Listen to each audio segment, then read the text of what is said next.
അസ്സലാമു അലൈക്കും വറഹ്മത്തുള്ളാഹി തആല വബറകാതുഹു. നമ്മുടെ ബുഷിയുടെ വിവാഹത്തലേന്നാണ് ഇന്ന്.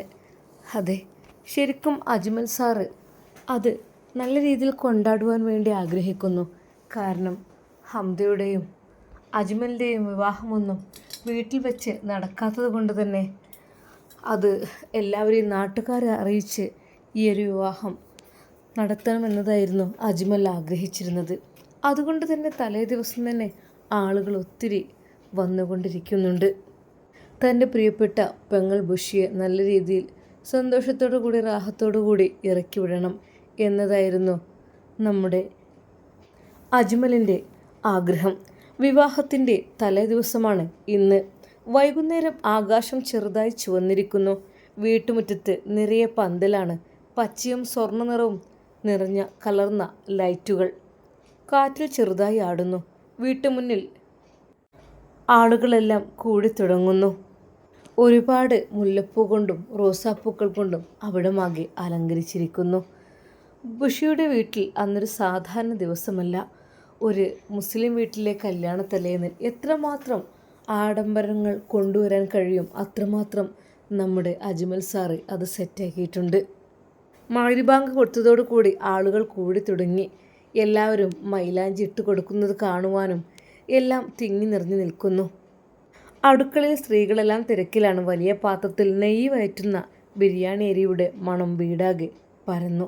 ഒരിടത്ത് പലഹാരങ്ങൾ ഉണ്ടാക്കുന്നു, ഉന്നക്കായ പൊരിക്കുന്നു, ഇറച്ചിപ്പത്തിരി ചൂടാക്കുന്നു, ചട്ടിപ്പത്തിരി പാളികൾ ഒരുക്കുന്നു, മുട്ടമാല ചുരുട്ടുന്നു, കിണ്ണത്തപ്പം തണുക്കാൻ വെക്കുന്നു, ആലപ്പം, കുഴലപ്പം, അച്ചപ്പം എല്ലാം ടിൻ പെട്ടിയിൽ നിറയുന്നു. അത് ബുഷിയുടെ ആ ഒരു നിക്കാഹ് വളരെയധികം സന്തോഷകരമായി നടത്തണം.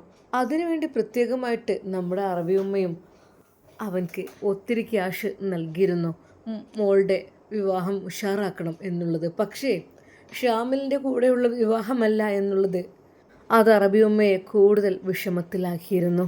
എന്നാൽ മറ്റൊരു കോണിൽ വലിയ പാത്രത്തിൽ മട്ടൻ ബിരിയാണിക്ക് മസാല തയ്യാറാക്കുന്നു. മറ്റൊരിടത്ത് ചിക്കൻ ഫ്രൈ, ബീഫ് ഉലർത്തിയത്, സാലഡ്, റൈത്ത, ഈത്തപ്പഴം ജ്യൂസ്, ഫലൂദ, സുലൈമാനി ചായ, അങ്ങനെ പല പല ഐറ്റംസിലുള്ള ഫുഡ് ഐറ്റംസ് നിറയുന്നു. ബുഷി മുറിക്കുള്ളിലിരിക്കുന്നു. കൂട്ടുകാരികൾ ചുറ്റുമായിട്ടിരിക്കുന്നു. മോളെ, നാളെ ഈ സമയം നീ മണവാട്ടി ആയിരിക്കട്ടോ, ഒരുത്തി കളിയാക്കുന്നു. എന്നാൽ ബുഷിയുടെ മനസ്സിൽ സന്തോഷമില്ല, അവളുടെ മനസ്സിൽ ദുഃഖമാണ്. എന്ത് പെണ്ണ്, നാളെ നിക്കാഹാണെന്ന് പറഞ്ഞിട്ടും നീ എന്ത് ചിരിക്കാത്തത്? ഏയ് ഒന്നുമില്ലടി. എന്താ ഇങ്ങനെ, ഒരു നാണം പോലും വരുന്നില്ലല്ലോ, നീ എന്തൊന്നും മിണ്ടാതിരിക്കുന്നത്? ശരിക്കും അവൾ സൈലൻ്റ് ആയിരുന്നു. എങ്കിലും മനസ്സിൽ ചെറിയൊരു ഭയം. മൈലാഞ്ചി കല്യാണത്തിന് വേണ്ടി എല്ലാവരും എത്തി. സ്ത്രീകൾ ഒത്തുകൂടി. ഒരു ടീം അവിടെ മാപ്പിളപ്പാട്ട് ആലപിക്കുന്നു. മഞ്ഞളും മൈലാഞ്ചിയും മണവാട്ടി പൂവായി വിരിയട്ടെ എന്ന് പറഞ്ഞ് ഓരോ പാട്ടുകളും പാടുന്നു. ദഫ് മുട്ടുന്നു. കൂട്ടുകാരികളിൽ ബുഷിയെ നടുവിലിരുത്തി ഒപ്പന കളിക്കുന്നു. എന്നാൽ അവൾക്ക് അതിലൊന്നും സന്തോഷമുണ്ടായില്ല. വെള്ളിത്തളികയിൽ മൈലാഞ്ചി ട്യൂബ്, ചെറുനാരങ്ങ, പഞ്ചസാര, വെള്ളം, അത്തറ്, പൂമാല. ആദ്യം ഉമ്മ കയ്യിൽ മൈലാഞ്ചി ഇട്ട് കൊടുക്കുന്നു കുറേശ്ശെ. പിന്നെ സഹോദരിമാർ. അതൊക്കെ ഒരു ഫോട്ടോഷൂട്ടിന് വേണ്ടി മാത്രമായിരുന്നു. അതിനു മുമ്പേ തന്നെ മെഹന്തി എല്ലാം സെറ്റാണ്. പിന്നെ കൂട്ടുകാരികൾ ശരിക്കും കൈമുട്ട് മുതൽ ഡിസൈൻ വരച്ച് സെറ്റാക്കിയത് കൊണ്ട് തന്നെ അതിൻ്റെ മേലെ കൂടെ വെറുതെ ഫോട്ടോ ഇടുമ്പോൾ ഒന്നെടുക്കുന്നത് പോലെ അഭിനയിക്കുന്നു. അവളുടെ മനോഹരമായ കാലുകളിലും. ഇനി അവളൊരു സാധാരണ പെൺകുട്ടിയല്ല, മണവാട്ടിയാകാൻ പോകുന്ന കുട്ടിയാണ്.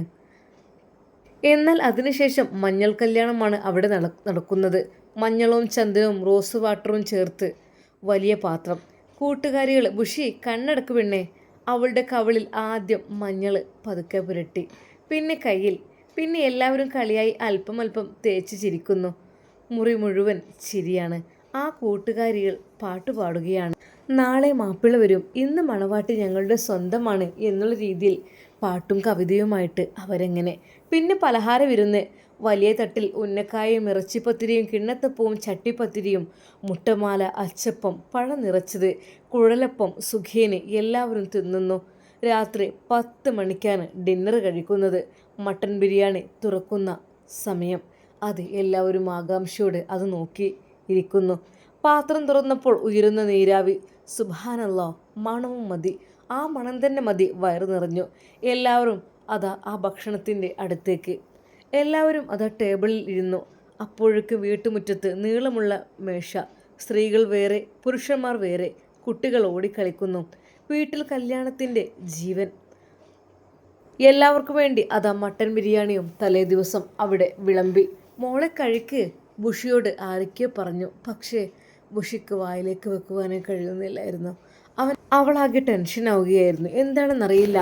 എല്ലാവരും നല്ല സന്തോഷത്തിൽ. പക്ഷേ എൻ്റെ മനസ്സ് കാണാൻ ആരുമില്ലല്ലോ എന്നൊരു തോന്നല്. എന്നാൽ ഈ സമയം രാത്രി 12 മണി കഴിഞ്ഞിരിക്കുന്നു. ചില ബന്ധുക്കളെ നാളെ നിക്കാഹിന് വേണ്ട സാധനങ്ങളൊക്കെ ചെക്ക് ചെയ്യുന്നു ഡോക്ടറുടെ വീട്ടിൽ. അതെ, മഹറൊക്കെ ഓക്കെയല്ലേ? നിക്കാഹിന് ഡ്രസ്സോ? അതൊക്കെ ഓക്കെയാണ്. പിന്നെ കാളിയോട് എപ്പോഴും വരാൻ പറഞ്ഞത്? അത് ഒരു 9-10 മണിക്കാണ്. ഓ. എന്നാൽ ഈ സമയം ബുഷിയുടെ വീട്ടിൽ ഉമ്മ അവളുടെ ഡ്രസ്സുകളെല്ലാം നോക്കുന്നു. മോളെ, പിന്നെ ഉമ്മാൻ്റെ കുട്ടി ഇന്ന് വരെ ഉമ്മാൻ്റെ കുട്ടിയാണ്. നാളെ മുതൽ എൻ്റെ മോള് മറ്റൊരുത്തിൻ്റെ ഭാര്യയാവും കേട്ടോ. നല്ല രീതിയിൽ കഴിയണം എല്ലാം. ശരിക്കും ഉമ്മ ഉപദേശിക്കുന്നു. മോൾ ഉറങ്ങിക്കോ, രാവിലെ മുതൽ ഈ മണവാട്ടിയെ താങ്ങി പിടിച്ച് നിൽക്കൽ തന്നെ ആയിരിക്കും. പക്ഷേ ബുഷിക്ക് രാത്രി ഉറക്കമില്ല. ഒരു നിമിഷം അവൾ വിചാരിക്കുകയാണ്, റബ്ബേ, ഷാമിൽ ഒന്ന് വന്നിരുന്നെങ്കിൽ ഈ രാത്രിയെങ്കിലും എന്നെ ഒന്ന് കാണാൻ. വരുമോ ഷാമിൽ, പ്ലീസ് വരുമോ? അവൾ മനസ്സിൽ പ്രാർത്ഥിച്ചു. കൈകളിലെ മൈലാഞ്ചിയെല്ലാം അതാ ഉണങ്ങി തുടങ്ങി. കൂട്ടുകാരികൾ ഉറങ്ങാതെ ചുറ്റും കിടക്കുകയാണ് അവളുടെ. പിന്നെ നാളെ പോയാലേ ഞങ്ങളൊന്ന് മറക്കരുത് കേട്ടോ, ഒരു കൂട്ടുകാരി പറഞ്ഞു. എന്നാൽ അത് കേട്ട് അവൾ കരഞ്ഞു. ബുഷിയും കരഞ്ഞു. അവൾക്ക് ഷാമിലിൻ്റെ മുഖം മാത്രമായിരുന്നു ഇഷ്ടം. അതെ, ഡോക്ടറാണ്, കാണാൻ വന്നൊക്കെ ചെയ്തിരുന്നു. പക്ഷേ എനിക്കറിയുന്നില്ല ഡോക്ടർ കൂടെ എനിക്ക് ജീവിക്കാൻ കഴിയുമെന്ന്. എനിക്കറിയുന്നില്ല. അവളുടെ മനസ്സ് മാത്രം നേടി തുടങ്ങി. ഒരു നിമിഷം അവൾ വിചാരിച്ചു, ഷാമിൽ ഒന്ന് വന്നൂടെ, ഈ രാത്രിയെങ്കിലും എല്ലാവരും ഉറങ്ങുന്ന സമയത്ത് ഞാൻ കൂടെ വരുമായിരുന്നല്ലോ. പക്ഷേ ഷാമിൽ അവൻ അങ്ങനെയൊന്നും ചെയ്യുന്ന ആളൊന്നല്ല. ഒരിക്കലും ഒരാളെ വിഷമിപ്പിക്കുന്ന ആളല്ല എന്ന് നന്നായിട്ടറിയാം. ആ രാത്രി അവൾ തിരിഞ്ഞും മറിഞ്ഞും കിടന്നു. നാളെ അത് മറ്റൊരുത്തൻ്റെ കൂടെയായിരിക്കും. പരിചയമില്ലാത്ത അറിയാത്ത ഒരാളുടെ കൂടെ ആലിക്കാൻ കൂടി കഴിയുന്നില്ലല്ല. അവൾ വിതുമ്പിക്കരഞ്ഞു. അറിയാതെ അവളും ഉറക്കത്തിലേക്ക് വഴുതി വീണു. എന്നാൽ രാത്രി 2 മണിക്ക് അടുക്കളയിൽ ഭയങ്കരമായ ജോലിയാണ് വീണ്ടും. രാവിലെ നിക്കാഹിന് വേണ്ടിയിട്ടുള്ള പത്തിരിയും ചിക്കൻ കറിയും മുട്ട റോസ്റ്റും നെയ്യപ്പവും ചായയും ബാക്കിയുള്ള പലഹാരങ്ങളും എല്ലാം ഉണ്ടാക്കി തുടങ്ങി. അത് നിക്കാഹിനുള്ള പങ്കെടുക്കുന്നവർക്കും ഉള്ളതാണ്. നിക്കാഹിൻ്റെ സമയത്ത് നൽകാനുള്ളതാണ്. എല്ലാവരും അതിനുവേണ്ടി ഒരുങ്ങുന്ന ഒരുപാട് സ്ത്രീകളുമുണ്ട്. എന്നാൽ അത് പള്ളിയിൽ നിന്ന് സുബഹിൻ്റെ ബാങ്കുലി കേൾക്കുന്നു. വീട്ടിൽ പെട്ടെന്ന് ഒരു ശാന്തത. ഉമ്മ പറഞ്ഞു, പഠിച്ചോനെ, എൻ്റെ മോളെ കല്യാണ ദിവസമാണല്ലോ, റാഹത്തിലാക്കി തരണേ അല്ലാ. മോളെ മോളെ എണീക്ക് മോളെ, സുബഹി ബാങ്ക് കൊടുത്തു, മോളെ എണീക്ക്. അത് എല്ലാവരും ഇപ്പം ഇങ്ങോട്ട് എത്തുട്ടോ. 9-9:30 നിക്കാഹ് എന്നാണ് പറഞ്ഞത്. മോളെ വേഗം എഴുന്നേൽക്ക്. അവൾ എഴുന്നേറ്റു. എന്നാൽ ആ ദിവസം അവൾക്ക് സന്തോഷമുണ്ടായിരുന്നില്ല, പകരം സങ്കടമായിരുന്നു. ഇല്ല, എനിക്ക് കഴിയില്ല. പക്ഷേ എന്താ ചെയ്യാൻ, ഉമ്മയുടെയും ഉപ്പയുടെയും സന്തോഷം. ഉപ്പയില്ല, ഉപ്പയില്ലെങ്കിലും ഉമ്മാക്കും ഇക്കാക്കുമുള്ള സന്തോഷത്തിന് ഞാൻ എതിരെ നിൽക്കാൻ പാടില്ല ഒരിക്കൽ പോലും. എന്നാൽ ഈ സമയം നമ്മുടെ ഷാമിൽ, അതെ, അവന് ഉറക്കമില്ലാത്ത രാത്രിയായിരുന്നു. ബുഷിയുടെ വിവാഹത്തിലേതാ രാത്രി. ആലോചിക്കാൻ കഴിയുന്നില്ല. അവൾ മറ്റൊരുത്തൻ്റെ ഭാര്യയായിട്ട് പോകുന്നത്. എന്ത് ചെയ്യാൻ, എൻ്റെ അവസ്ഥ. ശരിക്കും അവന് വല്ലാതെ വിഷമിച്ചു. അതെ, ആരോടെങ്കിലും തുറന്നു പറഞ്ഞിട്ട് അവളെ അങ്ങ് കൂട്ടിക്കൊണ്ടുവന്നാലോ എന്നുവരെ അവൻക്ക് തോന്നിപ്പോയി. ഇല്ല ബുഷി, എനിക്ക് കഴിയുന്നില്ല നിന്നെ വിട്ട് പിരിഞ്ഞു നിൽക്കാൻ. Bushy please. ശരിക്കും അവനൊരു മജ്നുവിനെ പോലെയായി മാറുകയാണ്. തൻ്റെ പ്രിയപ്പെട്ട ബുഷിയെ എങ്ങനെയെങ്കിലും സ്വന്തമാക്കാൻ കഴിഞ്ഞിരുന്നെങ്കിൽ. ഇല്ല, ഇനി വെറും മണിക്കൂറുകൾ മാത്രമാണ് ബാക്കിയുള്ളത്. അല്ലാ, ഞാൻ എന്ത് ചെയ്യും? ഷാമിൽ പടച്ച റബ്ബിൻ്റെ മുമ്പിൽ കരഞ്ഞപേക്ഷിച്ചു. പ്രിയപ്പെട്ട കൂട്ടുകാർ, ഇതിൻ്റെ ബാക്കി ഭാഗം നാളെ പറയാട്ടോ. അതായത് ഞാനിന്ന് ഞാൻ പറഞ്ഞില്ല, തെങ്ങിൽ വീണ് മരിച്ച അവിടെ ദിക്റുണ്ടായിരുന്നു, അങ്ങോട്ട് പോയി വന്നപ്പോഴൊക്കെ കുറച്ച് നേരം ലേറ്റായി. അപ്പോൾ പിന്നെ സ്റ്റോറി ഇടാൻ പറ്റില്ല. അപ്പോൾ എല്ലാവരും ക്ഷമിക്കണം കേട്ടോ. ഇൻഷാ അല്ലാ ബാക്കി നല്ല രീതിയിൽ നമുക്ക് കാണാം. അതുവരേക്കും എല്ലാവർക്കും അസ്സലാമു അലൈക്കും വറഹ്മത്തുള്ളാഹി തആല വബറകാതുഹു.